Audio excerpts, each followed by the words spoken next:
If you think moving abroad is too expensive, listen to this. Most people don't fail at moving abroad because they lack courage. They fail because they run out of money. It doesn't happen all at once. Instead, it happens gradually. After 3 or 6 months, when the excitement wears off, you start to notice your budget getting tighter. This is something most people don't mention. It's not because they chose the wrong country.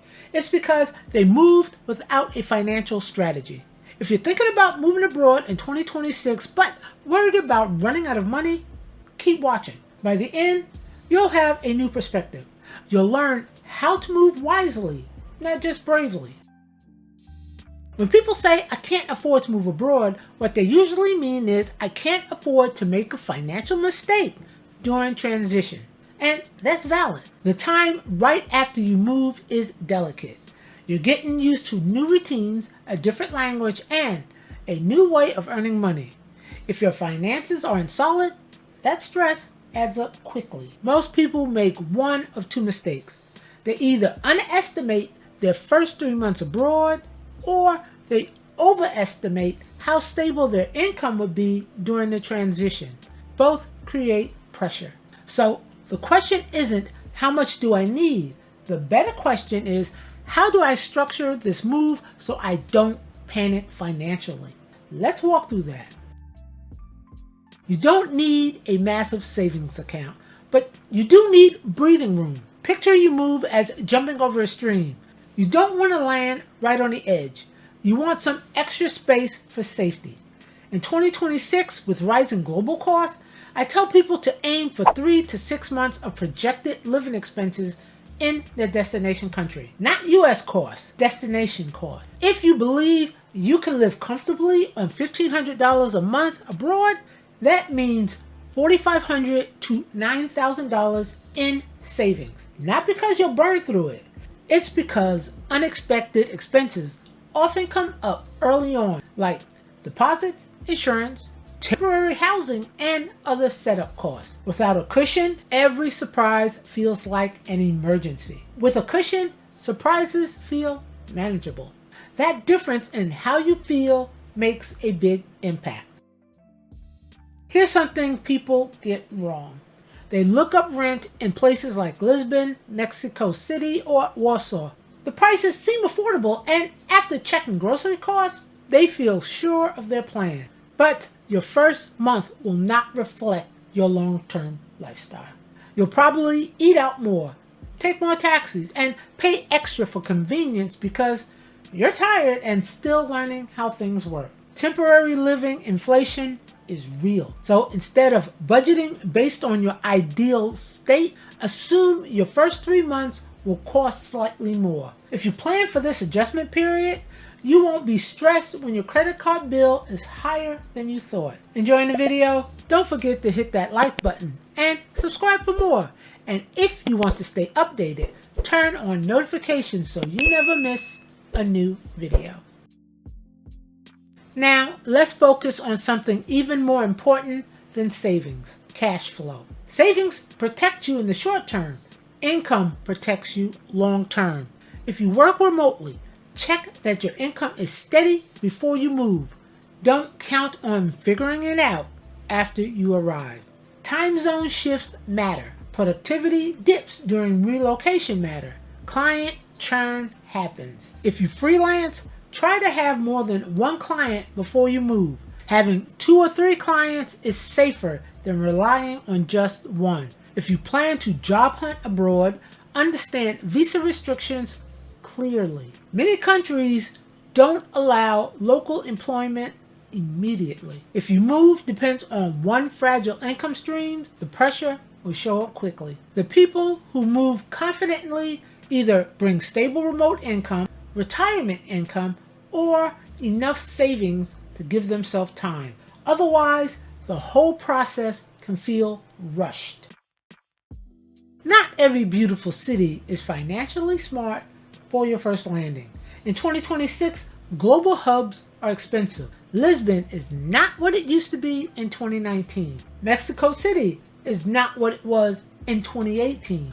Bali is not the secret it once was. Instead of focusing on how a city looks, focus on how stable it will be for you. Mid-sized cities often offer lower rents, less competition, and a smoother adjustment. Cities like Rzeszów instead of Krakow, Valencia instead of Barcelona, Medellin neighborhoods outside tourist centers. The first city you choose doesn't need to be your forever city. It just needs to be your stabilizing city. Lower rent, lower pressure, fewer tourists, fewer inflated expat prices. Start with a stable option. You can always upgrade later if you choose. One of the easiest ways to avoid going broke abroad is to simplify before you move. Cancel subscriptions you don't need. Sell furniture instead of storing it if possible. Avoid keeping a storage unit unless it's necessary. Some people try to keep their entire U.S. life running while starting a new one overseas. That creates twice the pressure. If you're serious about relocating, commit to reducing overhead. Fewer fixed costs equal more flexibility. Being flexible helps you succeed. Banking issues can slowly eat away at your money. Foreign transaction fees, ATM charges, poor exchange rates. Set up multi-currency accounts before you leave.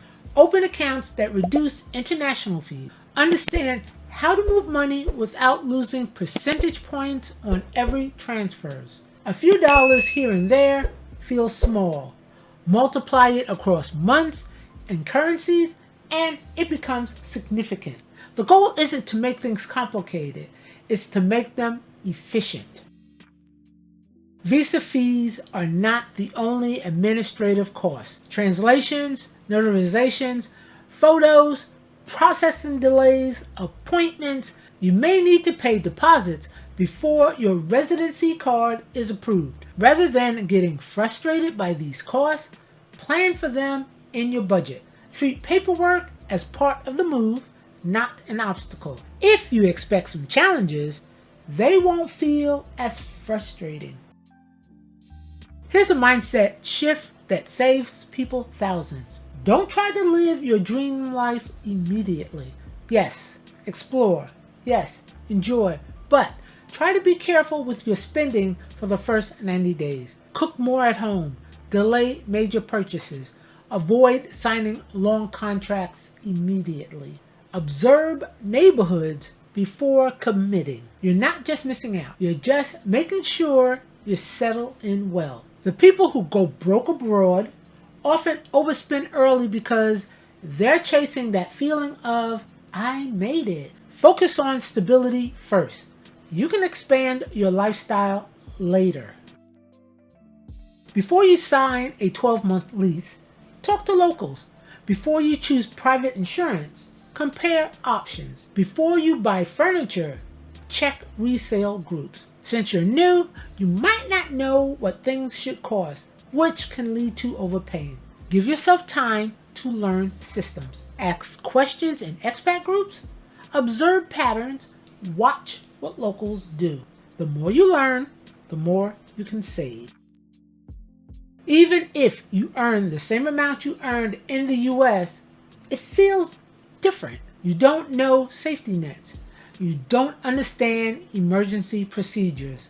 So every expense can feel more stressful. That emotional weight can lead to reactive decisions. Remind yourself that adjustment discomfort does not equal financial failure. Sometimes the stress comes from how you feel, not just from the numbers. You've probably heard the term geo arbitrage, earning in a strong currency while living somewhere more affordable.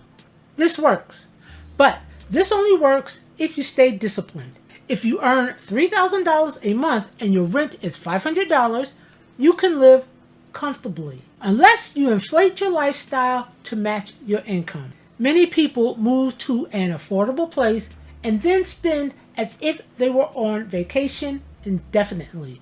Geo arbitrage takes careful planning. Keep your core expenses low. Invest or save the difference. Use the margin to create long-term stability, not short-term indulgence. If you're ready to move abroad and want a plan you can really use, my book, How to Relocate Abroad, a practical guide for expats, guides you through every step. It covers everything from picking a country to budgeting, visas, paperwork, and getting settled, all explained clearly. You can only get this book on my website. It's not on Amazon or anywhere else. If you want to stop overthinking and start planning, use the link below and get your copy and begin your exit strategy today. Let's talk about something people avoid. Moving abroad can trigger emotional spending. Lonely? You go out more. Overwhelmed? You book a short trip. Homesick? You buy comfort. Taking care of yourself is important, but be aware of patterns. If you use spending to regulate emotion during transition, costs rise quickly. Just being aware of these patterns can help you make better choices. It's not luck. It's not picking the cheapest country. It's about having a financial buffer, being disciplined, setting realistic expectation, and being patient. The people who thrive financially abroad treat relocation like a project. They build buffers. They simplify expenses. They stabilize income. They delay lifestyle upgrades. They give themselves room to adjust. And that's key.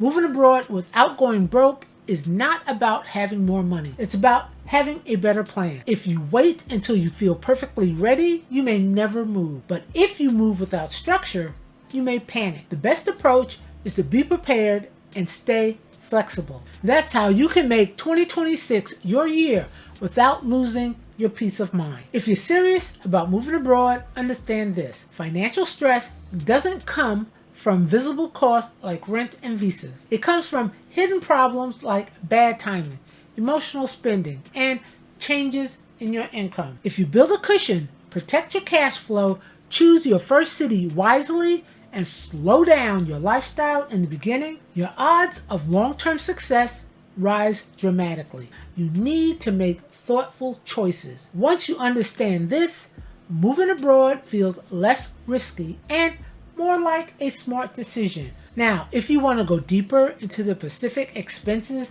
people forget to plan for, then you want to check out this video where I share 10 hidden costs no one mentions when moving abroad. It breaks down the invisible money leaks that can quietly sabotage your move. Click on it now, and I'll see you there.